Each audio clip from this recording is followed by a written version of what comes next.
right, now we're at the point where we are ready to start sanding. So what you're going to want to use, this works good, it's a drop bar spreader, Scott's Turf Builder. You can get them at a Lowe's or Home Depot, they work really good.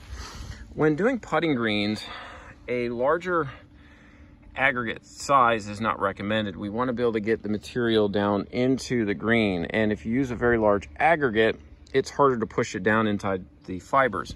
So this particular blend that we're using is silica sand. It's not playground sand that you're buying at Lowe's or Home Depot. This is from an actual facility or plant, and it's very similar to like sandblasting sand. So this is a 3065. So remember, the larger the size or the larger the number, the smaller the granule size.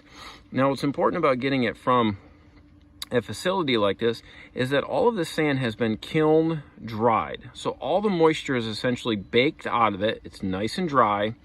And what it allows it to do is go through the drop spreader evenly. So you don't want to hand broadcast this, because what'll happen is if you get it in certain locations or too much, it creates a hump inside the turf and you can step on it, you can feel it. So what we like to do is use the drop spreader. Now you can see there was some moisture on the actual spreader, and it's causing the sand to absorb it and kind of stick. So we do not want to install this sand when the green is wet or moist, because it just sucks the water right in, it'll sit right on top and it won't broom in. So what we're going to do is start sanding here in just a moment. But again, we want to use a drop spreader to broadcast it evenly, and we'll work on the next step in just a moment.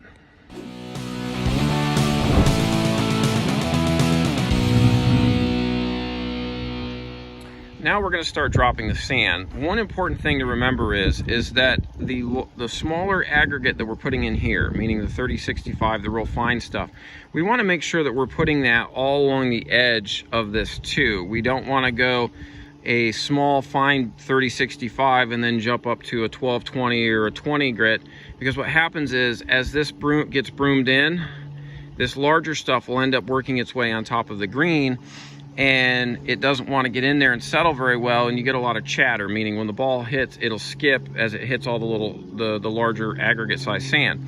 So helpful tip, is to use the same grit, 3065 or a 30 or a 45 or whatever it is you're using, all the way around the radius of your green, including your fringe. That way, what it does, it keeps the aggregate all the same size, and we don't have any of the larger size getting mixed in and causing any disruption. When we get over on this side, off the fringe, and we get into the regular lawn, then over here we can do a larger 20 size. Now, something that's also extremely important is that if you use a larger size tan sand, let's say for example a 30, then on top of it you go to a real fine green sand that's a smaller aggregate size. That's not good, because the smaller aggregate size will eventually work its way down below the larger size. So we want to put our the smaller size first, a 3065 first, and then on top we can look at putting in like a 30 grit green. So just a little helpful hint.